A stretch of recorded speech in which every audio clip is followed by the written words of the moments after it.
Bismillahirrahmanirrahim. Assalamualaikum warahmatullahi wabarakatuh.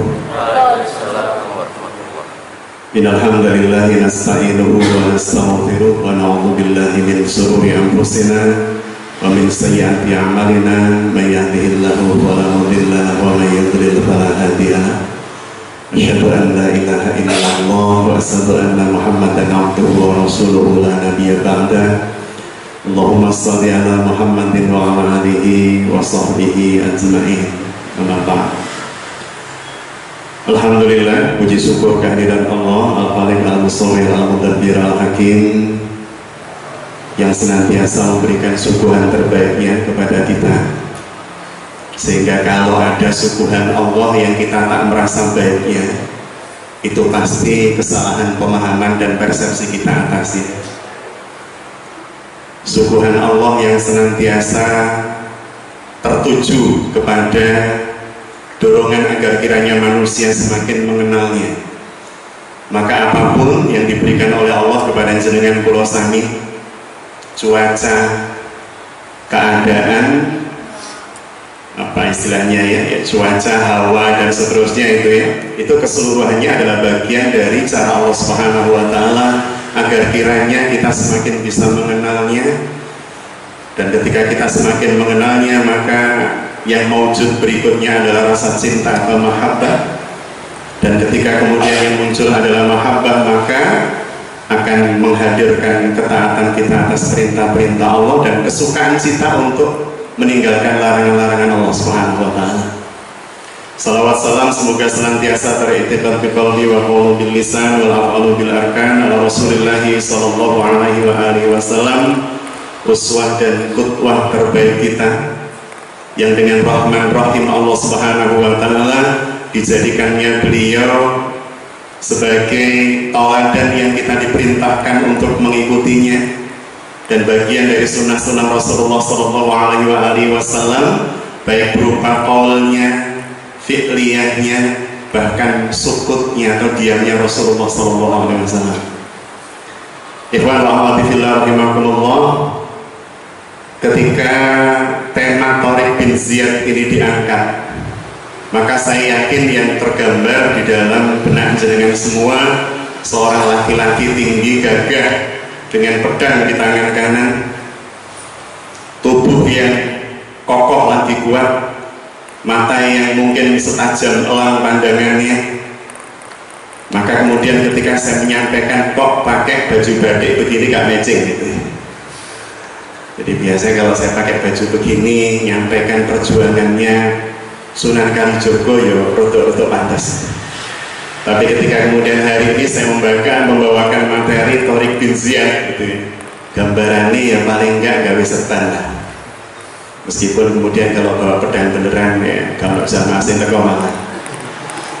Rekan-rekan yang dirahmati Allah, saya ingin mengawali bahasan tentang Thariq bin Ziyad ini dari sejarah kehidupan kaum muslimin yang terjadi sekian ratus tahun, ya kurang lebih 120-an tahun sebelum kemudian peristiwa yang akan kita papar, kita kaji pada malam hari ini saya sampaikan. Thariq bin Ziyad ini adalah salah seorang panglima perang kaum muslimin yang hidayahnya terwasilahkan oleh salah seorang hamba Allah yang luar biasa yang bernama Musa bin Nusair. Musa bin Nusair ini salah seorang panglima perang yang pilih tanding, sosok luar biasa, piawai di dalam mengatur strategi, yang dikirim oleh Khalifah Malik atau Al-Walid bin Al-Malik yang pada saat itu beribu kotakan Damaskus di Syam. Nah, yang menarik dari kisah Thariq bin Ziyad, ya, dari Thariq bin Ziyad, dia justru merasakan kedamaian Islam dan kemudian memeluknya itu pada saat kemudian bangsanya berseteru dengan kaum muslimin. Jadi Thariq bin Ziyad ini berasal dari suku atau bangsa yang kemudian disebut dengan Berber, atau kita biasa menyebutnya dengan barbar. Dan barbar itu konotasinya kasar, tidak punya etika, dan seterusnya. Maka kita akan coba untuk lihat, benarkah barbar memang secara real terdefinisikan seperti itu, kehidupan mereka secara real seperti itu, ataukah itu merupakan kalimat bahasa kosakata yang kemudian digunakan oleh musuh-musuh Allah untuk mengecilkan sosok Tariq bin Ziyad atau yang lainnya, ya, sama dengan cerita atau kisah tentang munculnya budaya Abril Mop dan seterusnya yang saya yakin jenengan semua sudah banyak membaca dan mengkaji. Jadi saya awali dari kekhilafan Islam ketika mulai muncul fitnah. Kita tahu bahwa setelah Rasulullah SAW wafat, meninggal dunia, beberapa sahabat Ansor itu sempat berkumpul di Saqifah Bani Sa'adah. Jadi pada saat itu beberapa sahabat Ansor berkumpul di sana dalam rangka untuk memilih mana di antara mereka yang kemudian layak untuk dijadikan sebagai pemimpin negara pasca Rasulullah. Saya tidak mengatakan Nabi setelah Rasul, tapi pemimpin negara setelah Rasulullah. Itu menunjukkan bahwa Rasulullah SAW memiliki peran dalam banyak variabel kepemimpinan. Apakah memimpin diri sendiri, memimpin para putra-putri beliau, istri beliau, sahabat beliau, sampai kemudian kita berbicara tentang negara. Jadi ketika Rasulullah SAW wafat, beberapa sahabat Ansor berkumpul di Saqifah Bani Sa'adah untuk memilih siapa yang paling layak di antara mereka menggantikan posisi Rasul sebagai kepala negara. Kaum Muhajirin sedang disibukkan mengurus jenazah Rasulullah SAW, mobil khusus Ahlul Bait. Ketika kemudian kaum muslimin, mobil khusus kaum Muhajirin dan Ahlul Bait disibukkan mengurus jenazah Rasul, tiba-tiba kemudian ada seseorang yang melaporkan kepada Umar ibn Khattab radhiyallahu anhu, sesungguhnya saudara-saudara kita Ansor sedang kumpul di Saqifah, sedang merundingkan, sedang membicarakan siapa yang layak untuk menjadi khalifah, siapa yang layak untuk menjadi amir atau pemimpin. Maka kemudian Umar mendatangi mereka. Saya pungkas kisah ini setelah kemudian berdebat dengan dalil-dalil yang luar biasa, terpilihlah kemudian Abu Bakar sebagai khalifah hari itu juga, atau saat itu juga, di saat Ali bin Abi Thalib, di saat Utsman bin Affan sedang mengurus jenazah Rasul yang belum dimakamkan. Jadi jenazah Rasul belum dimakamkan, dalam tanda petik ini, dalam tanda petik sesuatu yang kemudian orang melihat perseteruan untuk mendapatkan kekuasaan itu sedang terjadi di Saqifah. Dan ini yang kemudian membuat sekelompok orang yang kemudian kita biasa menyebutnya dengan golongan Syiah, mereka mengatakan bahwa Ali bin Abi Thalib dikhianati oleh Abu Bakar dan Umar.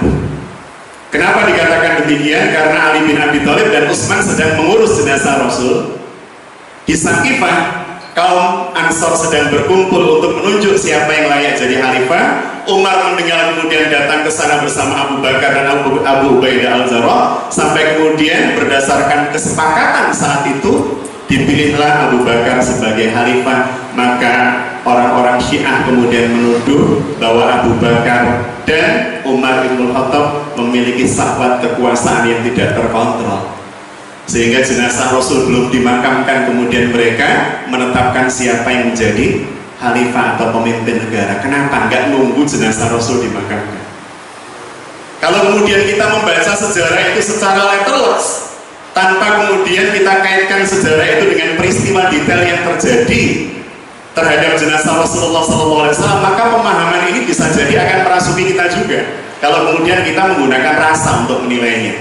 Lah iya, Rasulullah belum dimakamkan kok kemudian disibukkan memilih khalifah, tidak layak. Harusnya makamkan dulu, seluruh proses selesai, baru kemudian kita berbicara tentang siapa yang berkuasa atau siapa yang mendapat amanah. Tapi kalau kemudian kita membaca secara detail kisah tentang peristiwa yang terjadi di Saqifah, maka siapapun akan mengiyakan bahwa hari itu atau saat itu memang harus segera dipilih seorang khalifah agar supaya kaum muslimin tidak tercerai-berai. Artinya saat Rasulullah wafat, bibit perpecahan sudah ada. Bibit perpecahan sudah ada. Meskipun kemudian bisa dinetralisir. Pada saat kemudian kepemimpinan Abu Bakar As-Siddiq radhiyallahu anhu, ada gelombang pemurtatan dari sebagian orang-orang yang pada awalnya menyatakan keislamannya.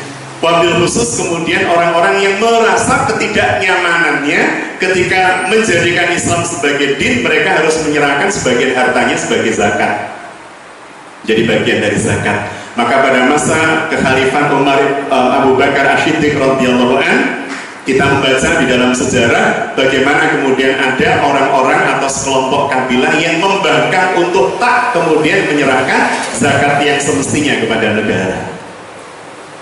Dan Abu Bakar menganggap ini penentangan, ini bughal, penentangan dan penentangan. Maka ketika Umar bin Khattab melarang Abu Bakar untuk memerangi mereka, kata Abu Bakar As-Siddiq radhiyallahu an, bahkan jika seandainya ada satu sapot yang tidak mereka serahkan, yang itu diserahkan pada masa Rasulullah SAW masih ada, maka aku akan memerangi mereka. Jadi Abu Bakar ini terkenal sangat santun, halus, lembut pada saat sebelum menjadi seorang khalifah, tapi justru pada saat beliau menjadi seorang khalifah ketegasannya melebihi Umar bin Khattab. Waktu itu Umar sudah melarang jangan diperangi. Maka setelah kemudian Abu Bakar yang selama kurang lebih 2 tahun memimpin kaum muslimin sebagai seorang khalifah, dan para sahabat memberikan lakop ya atau sebutan julukan kepada Abu Bakar As-Siddiq sebagai Khalifah Rasulullah, maka kemudian penggantinya adalah Sayyidina Umar bin Khattab radhiyallahu anhu yang kurang lebih selama 10 tahun memimpin kaum muslimin. Yang menarik ketika kemudian Rasulullah SAW mengatakan dalam risalah nubuwahnya bahwa Sayyidina Umar bin Khattab radhiyallahu an ini adalah hamba yang kata-katanya, kalimatnya seringkali menjadi asbab turunnya ayat. Itu yang pertama.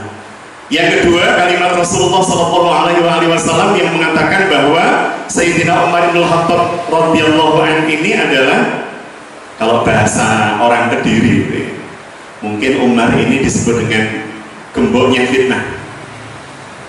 Namanya gemboknya fitnah itu berarti fitnah berada dalam sebuah ruangan yang menjadikan fitnah itu tetap terpelihara untuk tidak tersebar dan seterusnya, karena dia dalam keadaan terkunci ruangan, dan kuncinya adalah umat. Sayyidina Umar yang kemudian Aisyah radhiyallahu anha mendengar langsung dari Rasulullah SAW ketika syaitan mengambil sebuah jalan dan di situ ada Umar yang lewat, maka syaitan akan mengambil jalan lain. Maka menjadi seperti Umar itu bagian dari impian seorang mukmin. Menjadi Al-Faruq itu menjadi bagian dari cita-cita seorang mukmin yang mampu dan bisa membedakan baik dan buruk secara sangat tegas dan terang. Dan itu ada pada diri Umar bin Khattab radhiyallahu anhu.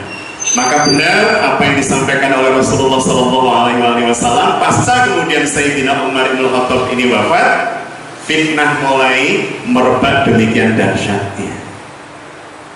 Ketika Sayyidina Utsman menjadi seorang khalifah, maka tuduhan-tuduhan nepotis, tuduhan-tuduhan hipokrit itu sudah mulai muncul dan menyerang beliau sebagai seorang khalifah. Dan kita nanti akan membahas bagaimana sejarah kehidupan kaum muslimin pasca kekhalifahan Utsman bin Affan, Ali bin Abi Thalib dan seterusnya, sampai munculnya seorang tokoh panglima perang yang luar biasa yang berasal dari kaum non-Arab. Ini ajam berarti, bukan orang Arab itu.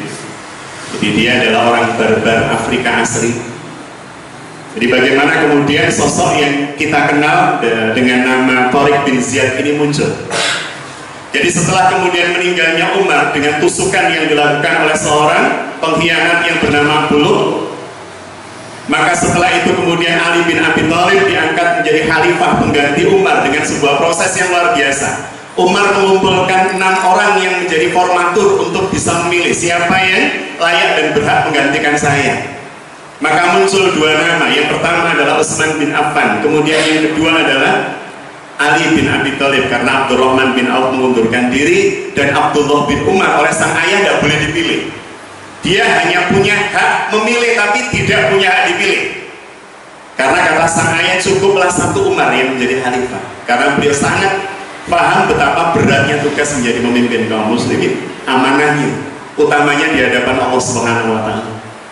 Maka kemudian ketika telah dipilih 6 formatur tersebut, di antaranya ada nama Sa'ad bin Abi Waqqas. Di antaranya ada nama Zubair bin Awam, Thalha bin Ubaidillah. Ini sahabat-sahabat yang kita kenal 10 sahabat yang mendapat jaminan surga dari kalimat Rasulullah SAW. Apa yang kemudian diputuskan? Diputuskan bahwa yang menjadi khalifah setelah Abdurrahman bin Auf mendatangi umat atau masyarakat dan kemudian bertanya kepada Utsman bin Affan, seandainya engkau menjadi seorang khalifah, apakah engkau akan melanjutkan kebijakan umat? Utsman mengatakan ya. Tapi ketika ditanyakan Ali, karena mengerucut calonnya cuma 2, jika engkau menjadi khalifah atau pemimpin kaum muslimin, apakah engkau akan melanjutkan kebijakan khalifah sebelumnya? Ali mengatakan, aku akan beristihad sendiri. Karena Sayyidina Ali ini dikenal sebagai babul ilm, orang yang teramat sangat piawai, cerdik, pandai. Pemahamannya terhadap Islam juga luar biasa, kemampuannya untuk mengurai dalil juga luar biasa.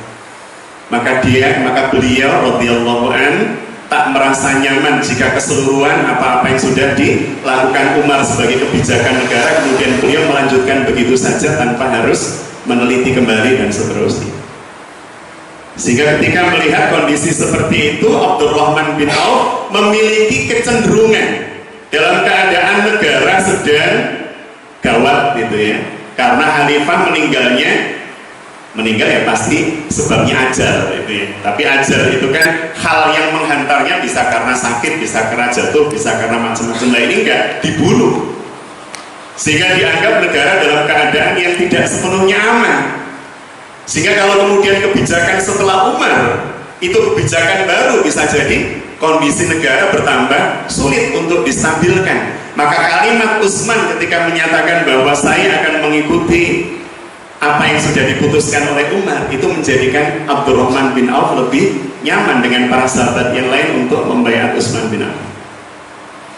Maka dibaiatlah Utsman bin Affan. Ketika beliau dibaiat, dituduh seperti apa yang saya sampaikan tadi, nepotis karena memilih. Nah ini cikal bakal nanti munculnya Tariq bin Ziyad, memilih keponakannya yang bernama Muawiyah bin Abu Sufyan.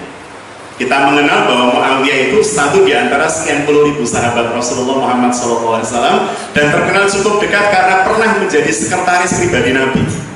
Muawiyah bin Abu Sufyan. Kalau kita dengar namanya, kalau kita lafadzkan namanya, Muawiyah bin Abu Sufyan, Abu Sufyan al-Harb. Abu Sufyan ini terkenal sebagai pemimpin kabilah yang memiliki intensitas permusuhan yang teramat sangat luar biasa kepada Rasul pada saat beliau dakwah di Makkah. Abu Sufyan ini salah seorang di antara beberapa orang yang masuk Islamnya ketika Rasul melakukan proses Fathul Makkah. Sehingga banyak di antara para sejarawan yang menuliskan, meskipun tidak layak bagi kita untuk diyakini itu, kalau ini sebagai bahan diskusi monggo. Jadi kenapa kemudian Abu Sufyan masuk Islam? Karena Rasul melakukan futuhat di Makkah. Sehingga kemudian disinyalir masuk Islamnya Abu Sufyan tidak benar-benar karena keinginannya untuk memasuki Islam sebagai dinul haq, melainkan karena ketertekanan. Ini sudah apa istilahnya? Sudah takluk. Ini kaum muslimin sudah kaum muslimin sudah menaklukkan kita. Tidak ada yang tersisa dari Quraisy, tidak ada yang tersisa dari Mekah. Ini sebagian analis sejarah menyatakan seperti itu. Muawiyah itu keturunan Abu Sufyan. Ibunya Muawiyah itu wanita yang pernah merobek dada paman Nabi di perang Uhud. Namanya Hindu binti Utbah. Meskipun kemudian menjadi seorang muslimah, sang ayah juga menjadi seorang muslim. Bahkan saudara Muawiyah itu menikah dengan Rasulullah SAW, namanya Ummu Habibah. Artinya dia adalah saudara ipar dari Rasulullah SAW. Jadi sekali lagi ya, kita melihatnya begini. Tariq bin Ziyad, kemunculan Tariq bin Ziyad itu pada saat kaum muslimin dipimpin oleh dinasti Umayyah.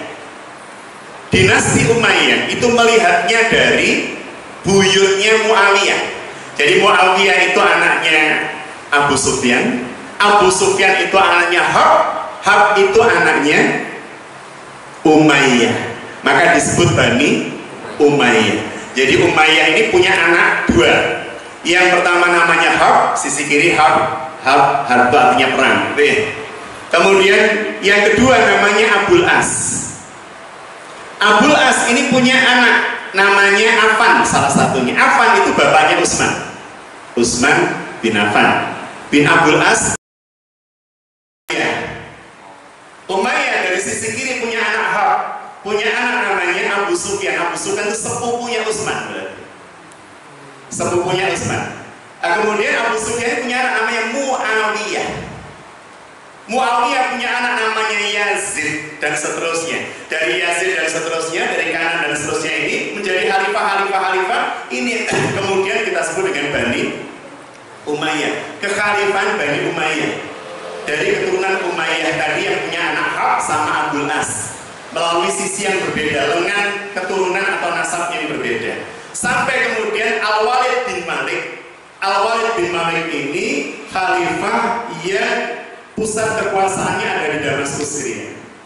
Yang menarik sebelum kita sampai Al-Walid bin Malik dan seterusnya ini, Ikhwan fillah rahimahumullah, Ikhwan rahimahumullah, pada saat kemudian Utsman bin Affan tadi menjadi khalifah, Muawiyah yang ponakannya, kan ponakannya tadi ya, Muawiyah itu anaknya Abu Sufyan, Abu Sufyan itu sepupunya, berarti Muawiyah itu ponakannya Utsman, dijadikan sebagai khalifah, dijadikan sebagai gubernur di Syam, didudukkan menjadi gubernur di Syam. Muawiyah tak pernah punya masalah, sosok yang sangat diketahui dekat dengan Allah dan Rasulnya, dan seterusnya. Sampai kemudian Utsman terbunuh dengan cara yang teramat sangat biadab. Yang kalau kita menggunakan nalar sederhana nggak nyampe, nalarnya harus dibuat rumit untuk bisa nyampe memang. Alasan terbunuhnya Utsman ini.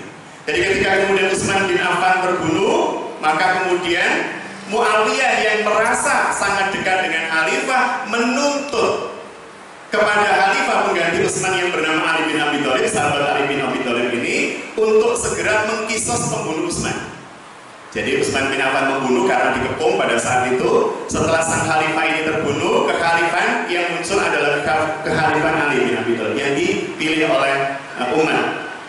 Ketika kemudian Ali bin Abi Thalib dipilih oleh Umar, diangkat menjadi seorang khalifah, mayoritas sejarawan Muslim mengatakan saat itu Muawiyah belum mau berbaiat kepada Ali.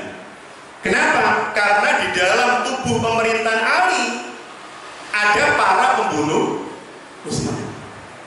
Sehingga yang dilakukan Muawiyah adalah bunuh dulu mereka, kisos dulu mereka, baru kami layak berbaiat kepada Anda, wahai khalifah. Saya tak pernah punya masalah dengan Anda. Bahkan ketika ditanya oleh para sahabat yang lain, Muawiyah mengatakan Ali lebih baik dibanding saya. Tapi saya menuntut sesuatu yang secara syar'i. Hak ini memang harus saya tuntut. Kisos atas kaum muslimin yang dibunuh, apalagi ini khalifah. Yang diinginkan oleh Muawiyah adalah tolong pembunuh Utsman itu beresin dulu, kisos dulu. Sahabat Ali bin Abi Thalib berpikirnya nggak bisa. Ini negara dalam keadaan genting, pemberontak masih memiliki kekuatan, sehingga yang diperlukan adalah bersatunya dulu potensi kaum muslimin. Kalau saya kemudian ngurusin ini bahaya sekali. Ini negara sedang gonjang-ganjing. Artinya waktu itu perseteruan antar dua sahabat besar ini, Muawiyah dengan Ali bin Abi Thalib, bukan karena kekuasaan. Berarti ini harus kita catat, kita garis bawahi. Bukan karena kekuasaan, bukan karena Muawiyah menginginkan kekhalifahan Ali, bukan, sama sekali bukan. Tetapi Muawiyah berharap khalifah memutuskan dengan adil, sebagaimana hukum Islam yang sebenarnya, ya pembunuh Utsman harus dikisos dulu, bunuh dulu. Ali tidak, karena melihat negara secara keseluruhan. Ini kalau kemudian saya beresin pemberontak, bahaya, kekuatan negara masih belum pulih. Saya yakin jenengan ketika diposisikan pada posisi Ali maupun Muawiyah sama-sama memiliki alibi, dasar, dan hujah-hujah syar'i. Sehingga bagi kita tak layak menilai Muawiyah salah atau Ali bin Abi Thalib salah, tetapi keduanya memiliki kebenaran pada porsi dan posisinya. Muawiyah benar karena itu memang tuntutan syarat. Kalau ada orang membunuh, apalagi tanpa alasan yang dibenarkan syarat, maka hukumnya adalah kisos. Dan yang wajib melaksanakan kisos adalah khalifah. Maka dia menuntut khalifah, tolong dilakukan. Khalifah melihat, Ali melihat keseluruhan negara, nggak bisa. Ini negara masih belum pulih kekuatannya. Kalau ngurusi pemberontak justru bahaya buat negara. Ini kan alasan masing-masing sama-sama kuat, sama-sama syar'i. Akhirnya Muawiyah melihat seperti itu, tidak bisa ini berarti khalifah diingatkan dengan cara seperti ini, tidak bisa. Ya sudah, akhirnya disiapkanlah pasukan masing-masing. 35.000 dari Muawiyah bin Abu Sufyan dan 45.000 dari pasukan negara yang dipimpin oleh Sang Khalifah. Maka terjadilah pertempuran di sebuah tempat yang kemudian kita sebut dengan Siffin. Itulah perang Siffin. Jadi perang antar Ali bin Abi Thalib dengan Muawiyah yang masing-masing memiliki sekian puluh ribu pasukan. Dan dilukiskan oleh para sejarawan, hari itu terbunuh 20.000 pasukan dari Muawiyah dan 10.000 pasukan dari Ali bin Abi Thalib. Sampai kemudian Muawiyah merasa ini bukan masalah perangnya, bukan masalah siapa yang menang atau kalah. Dia terus berpikir, apalagi pada saat bertempur, berperang, meninggal seorang sahabat besar yang bernama Ammar bin Yasir. Jadi pada saat bertempur, Ammar bin Yasir ini berada di bawah panci-panci Ali bin Abi Thalib, membela negara secara resmi. Muawiyah dianggap buat pemberontak. Ketika kemudian terjadi pertempuran dua pasukan ini, salah seorang sahabat besar Rasulullah yang namanya Ammar bin Yasir, yang ibunya menjadi wanita pertama yang menjadi syahidah dalam dakwah Islam, namanya Sumayyah. Jenengan mungkin pernah melihat film Ar-Risalah atau The Message. Ketika seorang wanita dibentangkan dua tangannya, sana ditarik, sana juga ditarik, kakinya juga begitu ditarik, sana ditarik sana. Namanya Sumayyah, dia adalah ibunda dari Ammar bin Yasir, istri dari Yasir, sahabat-sahabat Rasul yang luar biasa, dan akhirnya meninggal, ditumbak dadanya. Dimasuki tumbak waktu itu oleh Abu Jahal dikarenakan Sumayyah tidak mau mengakui Tuhan Lata Uzza Manat, malah diludahi, sehingga kemudian ditancapkan tombak di dada wanita yang sangat mulia ini. Lah Ammar itu anaknya wanita yang pertama kali syahid dalam Islam. Lah Ammar bin Yasir waktu itu gugur dalam pertempuran Siffin, padahal Rasul sudah mengatakan jauh-jauh hari yang membunuh Ammar ini neraka. Yang membunuh Ammar itu neraka. Waktu itu Amr bin As berada dalam pasukan Muawiyah. Dan ketika kemudian beberapa orang mengatakan berarti kelompok golongan Muawiyah itu neraka. Kenapa? Karena Rasul sudah mengatakan pembunuh Ammar masuk neraka. Pembunuh Ammar bin Yasir itu neraka. Tapi Amr bin As waktu itu mengatakan yang disampaikan Rasul itu bukan kelompoknya, tapi personal orang yang membunuhnya. Tapi sejak saat itu kemudian Muawiyah sempat galau, dan pada akhirnya kemudian beliau mengatakan seluruh pasukannya, angkat Al-Quran, ikat mushaf-mushaf dalam ujung-ujung tombak kalian, dan kemudian angkat ke atas agar kiranya kedamaian kaum muslimin dan bersatunya kita bisa terwujud. Maka hari itu disebut dengan Yaumut Tahkim. Jadi mulainya istilahnya apa? Istilahnya perpecahan kaum muslimin yang teramat sangat nyata bisa dilihat oleh seluruh umat karena antar sahabat besar bertempur. Diikuti ketidaksepakatannya waktu itu oleh Aisyah radhiyallahu anha, Thalhah bin Ubaidillah, Zubair bin Awam. Dua orang ini yang saya sebutkan, Zubair bin Awam, Thalhah bin Ubaidillah, ini adalah dua sahabat dari 10 sahabat yang disebut oleh Rasul surga bagi mereka. Dan ternyata dua orang ini meninggal justru pada saat bertempurnya pasukan yang dipimpin oleh Aisyah dengan Ali bin Abi Thalib. Pertempuran itu disebut dengan Perang Jamal. Kasusnya sama, alasannya sama. Aisyah menuntut agar supaya membunuh Utsman dibunuh, beresin dulu. Jadi ternyata kematian Utsman bin Affan ini radhiyallahu anhu memicu kesalahpahaman para sahabat yang kemudian dimanfaatkan oleh musuh-musuh Allah untuk mengadu domba mereka. Bisa dibayangkan, hamba-hamba yang terpilih dan dipilih. Siapa yang tidak kenal Zubair bin Awam, Thalhah bin Ubaidillah, Ali bin Abi Thalib, Ammar bin Yasir? Ini bisa berhadapan-hadapan dengan pedang yang tidak mengarah pada satu arah yang sama, tapi justru saling berhadapan pedang. Ini kan sesuatu yang mungkin sudah tidak bisa dinalar. Tapi hari itu terjadi. Artinya sebaik apapun orang bisa dimasuki oleh setan melalui musuh-musuh Allah dalam rangka untuk mengadu domba, memecah belah dan seterusnya. Apalagi kajian kita seperti ini, kalau kemudian kita tidak mawas diri bisa dipecah belah hanya karena 1-2 sebab dan seterusnya. Setan dengan enaknya entengnya bilang, itu loh sejak tadi handicapnya kok ngarah penceramah kok sampai gak ketok. Itu pasti sensi orangnya pasti gak suka sama jenengan. Misal begitu, setan kan bisa saja begitu. Atau kemudian ketika melihat teman sebelah yang sekali dua kali menguap, setan langsung membisikkan, ngaji gak serius. Aku kayak meripat tak lek-lek, angkot, gak sopan, gak serius. Ini setan juga ya. Padahal jenengan gak tahu, barangkali sejak sebelum subuh dia nolong sekian banyak orang. Malam ngejar maling 5 km bolak-balik, coba sampai ngantuk ya wajar pantas. Sebelum subuh dimintai tolong oleh tetangganya nganter istrinya mau lahir, sudah buka 3 macam-macam, ya pantas hari sekarang ngantuk. Artinya rekan-rekan yang dirahmati Allah, hati-hati, kita banyak belajar dari peristiwa yang kemudian menjadikan sejarah Islam tercoreng-coreng oleh darah-darah para syuhada, sahabat-sahabat Rasul yang dimuliakan Allah.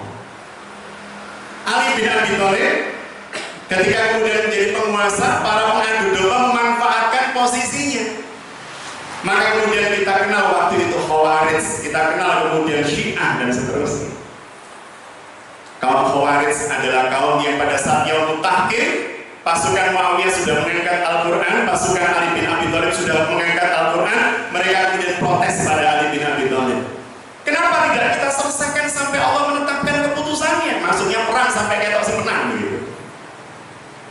Sehingga kemudian mereka memisahkan diri akhirnya dari kekhilafahan Ali bin Abi Thalib. Ini yang kemudian kita sebut dengan kaum Khawarij yang berasal dari akar kata Khawarij, keluar. Mereka melepaskan diri dari pembaiatan mereka, bai'atut ta'at mereka atas khalifah. Selesai Ali bin Abi Thalib, kekhalifahan kaum muslimin dipegang oleh Hasan putra Ali. Tetapi ketika melihat konstelasi politik tidak bagus buat kaum muslimin, maka beliau dengan sangat nyamannya mengundurkan diri dan memberikan jabatan kekhalifahan kepada Muawiyah. Maka sejak itulah dinasti Umayyah berkuasa sampai Allah bin Malik tadi itu. Nah, ikhwan wa hadirin rahimakumullah, maka sekarang kita mencoba untuk melihat tentang Tariq bin Ziyad ini. Jadi pada masa Al-Walid bin Malik itu khalifah ada di Damaskus, perluasan kekuasaan kaum muslimin, pembebasan negeri-negeri yang terzalimi itu terus bergerak dari Damaskus Syria. Sambil jenengan bayangkan ya. Damaskus Syria bergerak ke arah, kalau ke sana itu barat, bergerak ke arah barat. Dari Damaskus Syria kemudian ke Mesir, Amr bin As sebagai panglima perang yang kemudian kita kenal sebagai penakluk Mesir. Setelah itu bergerak lagi ke Libya. Setelah itu bergerak lagi dari Libya menuju ke Maroko. Disinilah ada seorang panglima perang yang sangat terkenal namanya Musa bin Nusair. Nah, yang ditaklukkan di daerah Maroko ini ada sosok yang luar biasa, mantan budak, pejuang yang luar biasa, tangguh, namanya Tariq bin Ziyad dari suku Berber di Afrika Utara ini. Maroko kan Afrika Utara. Di Afrika Utara ini ada sosok yang luar biasa, yang kemudian dia mengagumi Musa bin Nusair sampai kemudian mendapatkan hidayah dari Allah, memeluk Islam. Maka sejak hari itu Tariq bin Ziyad selalu menjadi bayang-bayang Musa bin Nusair di dalam penaklukan dan pembebasan sebuah negeri. Kalau jenengan melihat peta, posisi Maroko dengan Spanyol itu kan dekat, hanya terpisah selat kecil. Dan ketika kemudian kita bisa melewati selat kecil itu sampai di ujung bagian selatan dari Spanyol, maka kita akan bertemu dengan sebuah gunung yang tidak terlalu tinggi, yang kemudian hari ini disebut dengan Jabal Tariq atau Gibraltar. Jadi pada saat itu selat itulah yang kemudian menjadi awal nama hebat dari Tariq bin Ziyad itu. Kenapa demikian? Karena setelah melewati selat kita akan masuk pada wilayah yang kemudian disebut dengan Andalusia. Zaman dulu namanya Andalusia. Andalusia itu meliputi kota-kota besar di Spanyol, dari mulai Granada, Toledo, Cordoba, dan seterusnya. Jadi pada saat kemudian bisa melewati selat masuk Spanyol itu sudah berarti Eropa sudah dijarah. Dalam tanda petik, maaf ya kalimat saya. Kenapa saya katakan demikian? Karena kisahnya begini. Jadi sangat tidak pantas kalau kemudian saya bilang bicara. Yang bicara itu sebenarnya raja Jerman namanya Roderick dari suku Visigoth. Jadi Andalus itu dikuasai oleh tentara Jerman, dikuasai oleh pasukan Jerman, namanya Visigoth. gitu ya, Visigoth, Viking dan seterusnya itu Anda kenal dalam film-film yang biasa muncul itu ya, Spartacus dan seterusnya. Jadi kaum Visigoth ini menguasai Andalus. Mereka berasal dari Jerman, namanya rajanya Raja Roderick. Kezalimannya luar biasa, sangat luar biasanya, sampai-sampai kemudian masyarakat yang ada di Andalus keluar untuk mencari suaka. Sampai hari ini yang terjadi seperti itu kan biasa ya. Jadi ketika mereka merasa terdolimi, mereka mencari suaka. Suaka yang terdekat mana? Ya tinggal nyebrang selat saja. Nyampe mana? Maroko. Ketemu siapa? Kekuasaan kaum muslimin. Jadi awalnya begitu. Mereka terdolimi, lari minta suaka, menyampaikan bahwa raja kami zalim, raja kami bla bla bla bla bla bla.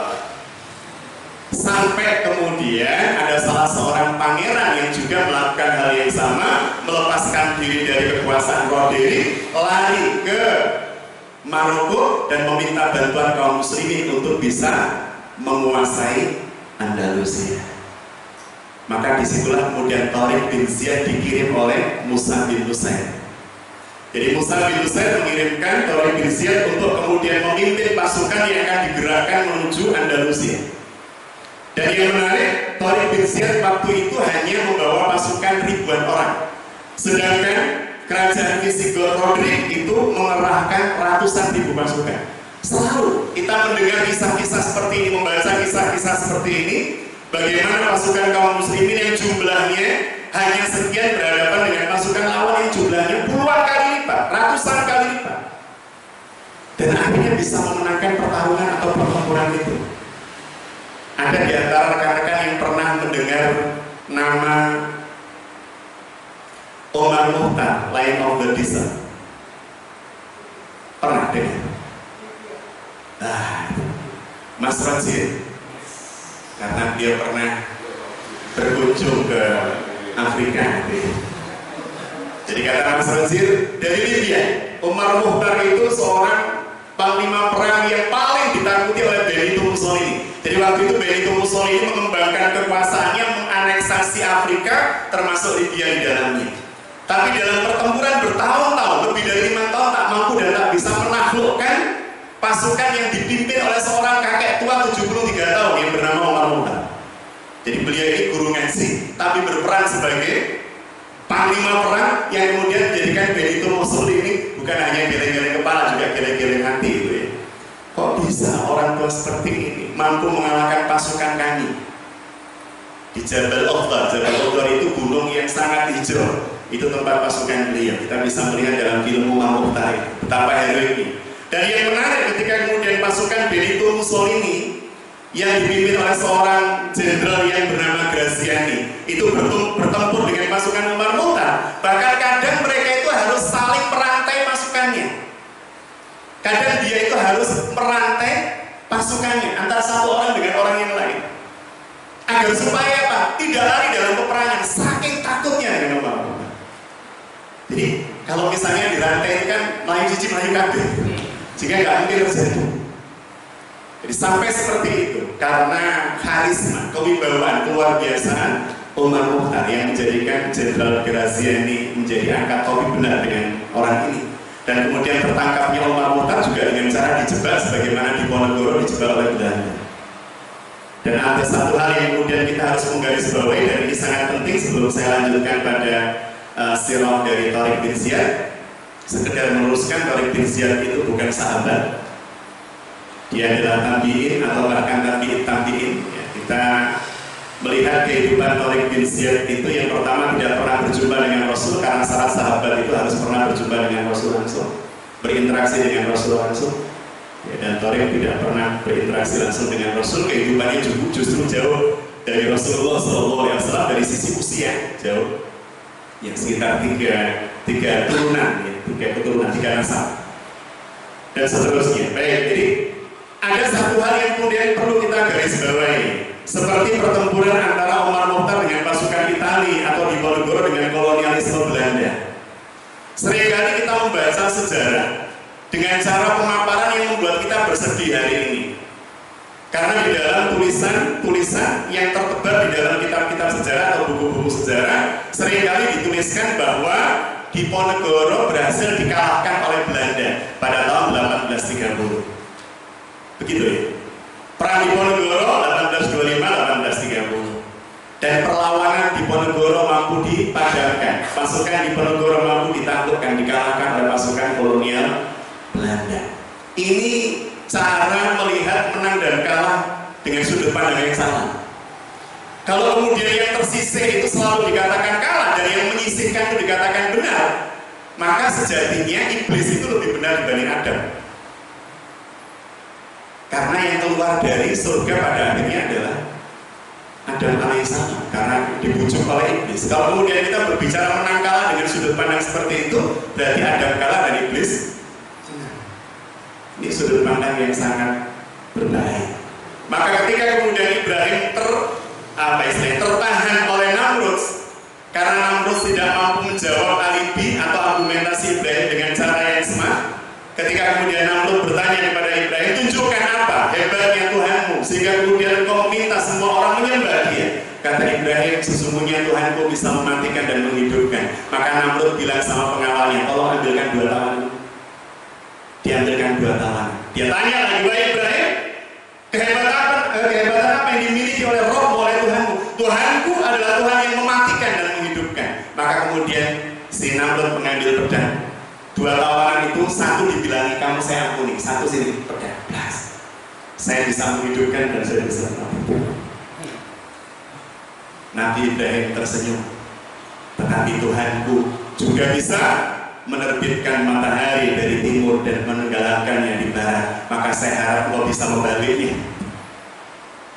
Maka terbitkan matahari dan barat, tenggelamkan dari timur. Namrud gak bisa ngomong, langsung ambilkan kayu bakar.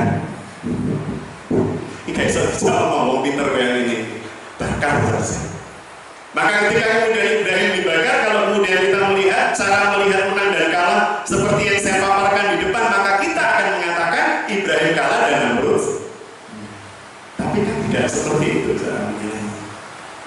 Maka Imam Ahmad ketika kemudian Tariq bin Ziyad ini mendapatkan amanah dari Musa bin Nusair, bahkan kemudian mendapatkan amanah dari Al-Walid bin Malik, khalifah yang ada di Damaskus. Beliau menggerakkan kurang lebih 7.000 pasukan menuju ke Andalusia. Roderick mendengar, dia gerakkan 100.000 pasukan. Ketika kemudian Tariq bin Ziyad mengetahui ada 100.000 pasukan yang menuju pada 7.000 pasukannya, maka beliau mencoba untuk mengirim utusan, sampaikan pada Khalifah kita butuh bantuan. Bantuan datang 500 orang. Jadi kalau kita baca sejarah, ketika saya membaca bantuan datang itu bayangan saya besar. Setelah dibahas 500 orang. Karena Khalifah waktu itu harus menyelesaikan sekian banyak muskilah di berbagai wilayah. 500 orang yang dikirim. Maka kemudian Tariq bin Ziyad memiliki strategi yang luar biasa yang belum pernah dilakukan oleh panglima perang sebelumnya. Apa strateginya? Pada saat itu pasukan yang dipimpin oleh Tariq bin Ziyad bergerak menuju ke Jabal Tariq, ke Gibraltar itu ya. Setelah Gibraltar menuju ke Jabal Tariq. Sampai kemudian ke Jabal Tariq akan menyerang pasukan lawan gitu ya. Sampai di seberang, maka kemudian Tariq bin Ziyad meminta salah satu pasukannya atau beberapa pasukannya untuk membakar kapal-kapal mereka sendiri. Jadi bawa kapal mau nyerang musuh, sampai di tempat musuh kapalnya sendiri dibakar beserta seluruh persediaan termasuk makanan. Suruh bakar. Ini mungkin strategi yang gak waras menurut orang. Aduh, panglimaku saking stres sih, saking stres. Gak waras dihubungi. Maka setelah semuanya terbakar, Tariq bin Ziyad kemudian menghadap pasukan. Dan kalimat yang dikeluarkan oleh Tariq bin Ziyad pada saat itu adalah, wahai saudara-saudaraku, lautan ada di belakang kalian. Dia nggak bilang kapal, karena kapalnya sudah nggak ada. Bukan kapal di belakang kalian, enggak. Belakang kalian tinggal lautan gitu. Jadi, wahai saudara-saudaraku, lautan ada di belakang kalian. Musuh ada di depan kalian. Belakang kalian laut, depan kalian musuh. Kemana kalian akan lari? Yang mereka bingung lari, nanti lagi gitu. Wah, ini kapal kesentek ngarep musuh gitu. Demi Allah, yang kalian miliki sehari ini hanya keberanian dan kesabaran. Yang kalian miliki. Ketahuilah bahwa di pulau ini kalian akan lebih terlantar dibanding anak yatim yang ada di lingkungan orang-orang yang hina. Jadi gambarannya itu sudah apa istilahnya? Sudah menekan mental mereka Bayangkan kalau kemudian kapal dan persediaannya sudah dibunuh. Tariq bin Ziyad mengatakan, keadaan kalian sekarang itu lebih mengkhawatirkan dibanding anak yatim yang sedang kelaparan di bawah apa istilahnya, penguasaan atau perwalian orang yang sangat miskin. Udah yatim, kelaparan, walinya miskin. Hari ini kalian lebih dari itu, melasnya itu lebih dari itu. Jadi kalimat Tariq bin Ziyad, ketahuilah bahwa di pulau ini kalian lebih terlantar dibanding anak yatim yang ada di lingkungan orang-orang yang hina. Musuh kalian telah menyambut dengan pasukan dan senjata mereka. Kekuatan mereka sangat besar, sementara kalian tanpa perlindungan selain pedang-pedang kalian. Jika kalian ingin makan, makananmu ada di sana, di musuh sana. Oh, di sini sudah dibakar semua. Pengen makan, kalahkan mereka, kamu baru bisa makan. Pengen minum, kalahkan mereka, kamu baru bisa minum. Ya Allah, kalau jenengan kemudian diposisikan seperti ini, maka mau tidak mau kalahkan musuh sudah. Tidak mungkin kemudian, ya gimana ya, kita renang aja pulang, tapi terus mikir atau kemudian ya sudah kita serahkan diri saja. Dan subhanallah, hari itu pasukan yang dipimpin oleh Tariq bin Ziyad yang dikabarkan dari 7.500 yang merupakan kaum Arab asli hanya 3.000 orang, sedangkan sisanya Ajam, bangsa Ajam. Ini menunjukkan bahwa Tariq bin Ziyad memaparkan kepada kita sebuah fragmen sejarah Arab tak mesti lebih baik dari Ajam. Ketakwaan itulah yang menjadi parameter dan penilaiannya. Budaya. Rekan-rekan yang dirahmati Allah, musuh kalian telah menyambut dengan pasukan dan senjata mereka. Kekuatan mereka sangat besar, sementara kalian tanpa perlindungan selain pedang-pedang kalian, tanpa kekuatan selain dari barang-barang yang kalian nanti akan rampas dan dapatkan dari tangan musuh kalian. Seandainya pada hari-hari ini kalian masih tetap sengsara seperti ini, tanpa adanya perubahan yang berarti niscaya nama baik kalian akan hilang. Kalian tidak akan pernah dikenang, dunia akhirat tidak akan dikenang. Rasa gentar yang ada pada hati musuh akan berganti menjadi berani kepada kalian. Oleh karena itu, hari ini pertahankan jiwa kalian. Allahu Akbar. Mas, kata lemes, kowe ya mas. Iya Bang Lima, sepurane mas, panganan ini sentek kabeh di belakang. Nek tangi sampai pengen mau hancurkan, kalahkan. Akhirnya tidak kemudian, ya gimana, ini kapalnya tidak sengaja terbakar ya tadi. Itu menjadikan semua pasukan pasti akan loyo gitu ya. Jadi beliau memang menjadikan itu sebagai sebuah strategi yang luar biasa, sehingga kemudian kaum muslimin atau pasukan kaum muslimin menjadi ganas. Itu kalimatnya Ustaz Yosua, jadi ganas, seganas coklat gitu ya. Kalau pakai baju seperti beliau ngomongkan Tariq bin Ziyad ya pantas.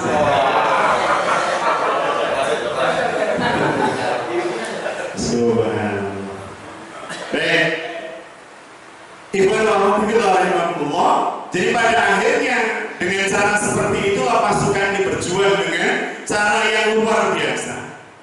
Orang itu kalau sudah terpepet ya, kepepet ya. Kalau dalam, mohon maaf ya, kalau dalam fisika itu dalam konsep termodinamika itu ada yang disebut dengan energi dalam. Bedakan dengan tenaga dalam ya. Energi dalam biasanya disimpulkan dengan delta U, yang setiap orang, setiap benda, bahkan benda mati itu memiliki energi dalam yang bisa dimanfaatkan, tetapi tak semua orang bisa merasakan dan memanfaatkannya. Saya contohkan, ketika misalnya saya berjalan dengan Ananda ya, saya berjalan sama siapa nak sedingin? Yuli. Ya pokoknya itulah namanya ya. Namanya Tariq misalnya. Saya jalan sama Mas Tariq ini. Ketika saya berjalan sama Mas Tariq ini, karena kami saling memahami, mengerti, menyayangi itu ya. Ada angin ribut, kok kemudian ada batang pohon yang jatuh, kemudian menimpa kaki saya. Dalam posisi seperti ini, batang pohon di atas kaki saya. Mas Tariq ini biasanya dalam kondisi normal ngangkat beban itu paling banter 10-15 kilo. Batang yang menimpa saya 25 kilo. dimungkinkan atau tidak dari 15 kilo seseorang bisa mengangkat 25 kilo? Halo? Dimungkinkan atau tidak? Dalam sebuah kondisi dalam sebuah kondisi tertentu, orang yang biasanya bisa mengangkat 15 kilo bisa 25 kilo, atau orang yang biasanya larinya itu 20 km per jam bisa menjadi 35 km per jam. Dimungkinkan atau tidak? Jenengan kalau lari pada saat kelas 3 SMA dulu, kemudian dihitung dengan stopwatch oleh gurunya, ayo lari, tak terlalu stopwatch, 0, tak. Ternyata ketemunya 15 detik per 100 meter, misalnya begitu, 15 detik. Maka kemudian gurunya besoknya bawa herder 2 pinjam polisi. Jenengan dikasih bau-bauan yang sangat sensitif dan anjing ini diminta untuk mengejar jenengan. Jujur si polisi yang menyerahkan anjing bilang, mohon maaf Pak, ini 2 hari belum saya kasih makan. Kira-kira kalau kemudian dalam posisi itu, apa larinya tetap 500 detik per 100 meter? Udah, itu bisa jadi mengalahkan pemenang Olimpiade. Larinya pasti luar biasa, benar nggak tadi? Karena ada bagian energi dalam yang selama ini tak termaksimalkan. Energi dalam itu kadang termaksimalkan karena posisi dan situasi. Biasanya mantep ya biasa, menurut Pak Buanter paling berapa LDX. Tapi ketika kemudian kakeknya didolimi, oh itu bisa sekian kali lipat bogornya. Karena saking marah jengkelnya, energi dalam yang selama ini tersimpan terkeluarkan itu. Bedakan dengan tenaga dalam tadi ya. Kalau tenaga dalam gimana Mas Yesa? Lakunya kosong, mutih 7 hari 7 malam, tanpa makan minum, tangguh buat cuma sarapan tiap pagi. Baik, jadi ini yang kemudian dimiliki oleh pasukan kaum muslimin. Apa yang kemudian disebut energi dalam itu kemudian keluar karena apa? Situasi, karena posisi, karena kondisi. Mas Rek sampai pengen maem, sekarang dalam keadaan lapar, ya sudah tarung. Setelah tarung itu nanti kalau jenengan menang, sampai bisa makan. Mas kalau jenengan itu mencintai istri dan anak, pengen pulang bertemu dengan istri dan anak, ini kapalnya nggak ada, jenengan baru pulang kalau nanti bisa merampas kapalnya lama, ya sudah berarti hancurkan lama. Maka kemudian pasukan ini berlipat-lipat, ya berlipat-lipat semangatnya. Maka agar supaya jenengan semangat untuk bekerja, misalnya, waduh dengan sopir semangat bekerja ya apa jangan, sepeda motor tak obong.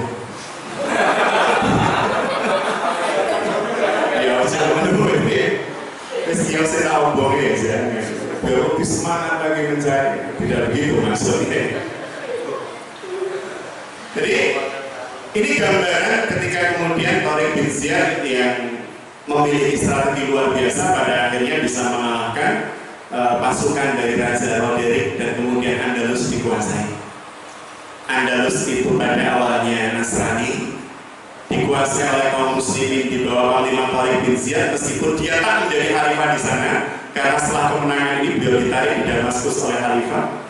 Tapi setelah itu kemudian Andalus dibawa kepemimpinan kaum muslimin selama lebih dari 600 tahun. Subhanallah. Dinasti Umayyah di Damaskus 90 tahun. Tetapi ketika kemudian melebarkan sayap gitu ya sampai ke Spanyol dan di sana muncul seorang khalifah sampai ratusan tahun bisa berkuasa di Andalusia. Dan pada akhirnya kaum muslimin yang terlena oleh harta, terlena oleh kenikmatan dunia itu justru kemudian dihancur luluh lantakan dengan cara yang teramat sangat menjijikkan dan mengerikan di Andalus.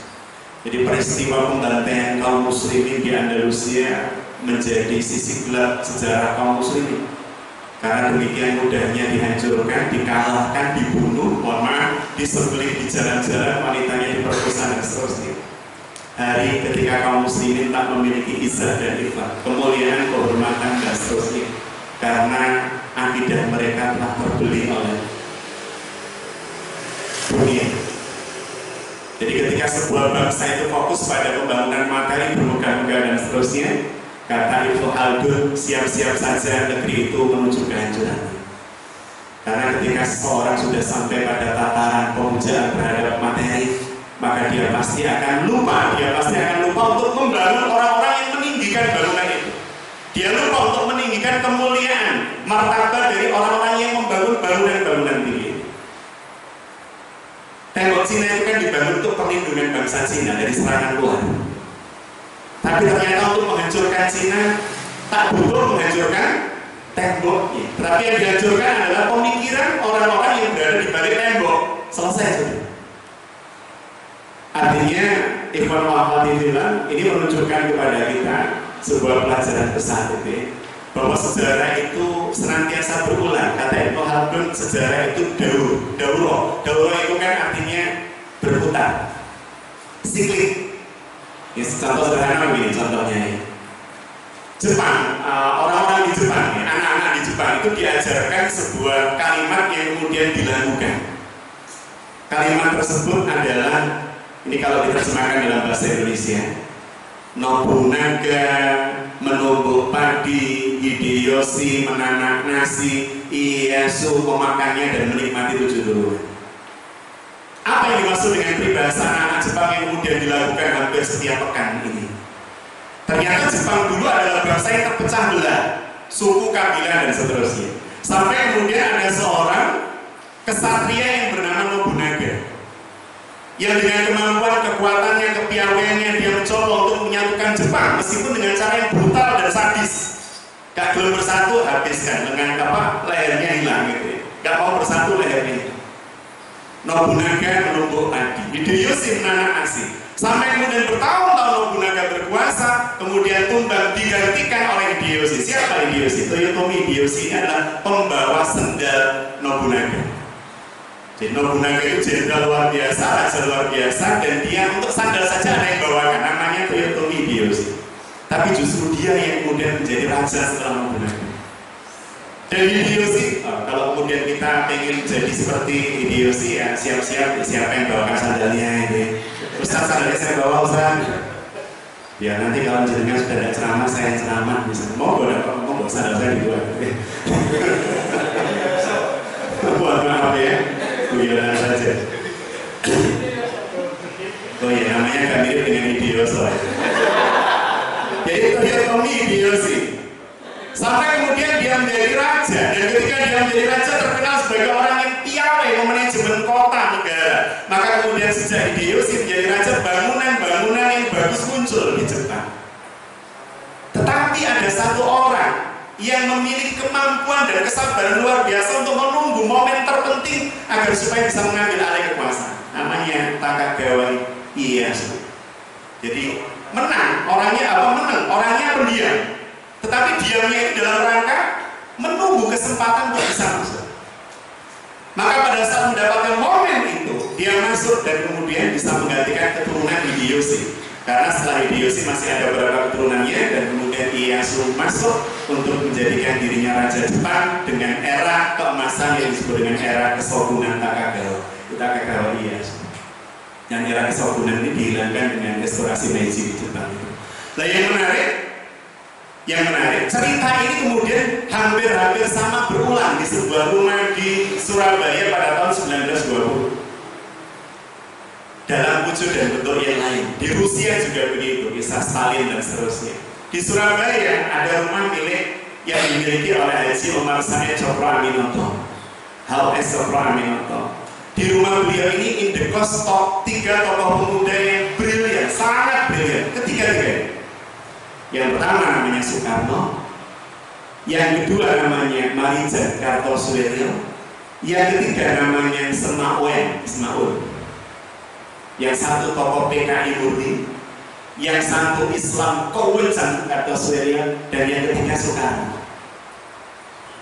Yang terjadi hampir setiap hari adalah debat antara Kartosuwiryo dengan Ismaul, dan debatnya ini debat ideologis, berarti debat yang sudah gesekannya itu kencang sudah. Hampir tiap hari, tetapi Soekarno waktu itu menjadi pendengar yang baik. Tidak kemudian ikut terjun dalam perdebatan, diskusi yang panjang dan seterusnya. Di hampir tiap hari Kartosuwiryo dengan Ismaul ini berdebat, kalau kita baca rincian sejarah. Tapi siapa yang kemudian benar-benar bisa berkuasa? Kartosuwiryo membuat kekuasaan sesaat di Sunda, itu kan dengan BITI. Semaun dengan PKI-nya. Tapi keduanya pada akhirnya tumbang dan yang menjadi presiden adalah Soeharto. Maka menjadi pengamat momen yang tepat itu kemudian menjadi penting ketika kita berada di dalam situasi fitnah yang luar biasa, untuk tidak terjun di dalamnya dan ikut bertarung di dalamnya. Kita lihat situasi di mana kita bisa mengambil peran, di mana kita bisa menyampaikan sesuatu dan seterusnya. Meskipun demikian, tidak kemudian saya mengatakan bahwa di antara 3 orang ini yang paling dicintai Allah ya yang memenangkan, tidak. Artinya semuanya kita serahkan kepada Allah SWT. Jadi sejarah itu terus berulang dalam rangka agar supaya jenengan dan saya bisa belajar, termasuk Thariq bin Ziyad, ya, bahwa tidak selalu hebat itu dari Syarqul Awsat, tidak. Bahkan orang ajam ini seperti Thariq bin Ziyad juga bisa menjadi panglima perang yang sangat luar biasa. Banyak ulama hadis itu yang bahkan bukan dari Arab asli. Kita bisa sebut Imam Bukhari, Imam Muslim dan seterusnya, bukan keturunan dari bangsa Arab. Nah, ini kita bisa ambil sebuah pelajaran besar. Benar-benar Allah menjamin sebaik-baik manusia karena ketakwaannya. Inna akramakum indallah atqakum. Sesungguhnya yang paling mulia di sisi Allah dan paling bertakwa di antara jenengan semua. Di antara jenengan semua yang paling bertakwa itulah yang paling dekat dengan Allah Subhanahu wa Ta'ala. Baik, sekilas itu yang bisa kami sampaikan rekan-rekan yang dirahmati Allah, ikhwan wa akhwat. Jazakumullah khairan katsiran. Assalamualaikum warahmatullahi wabarakatuh.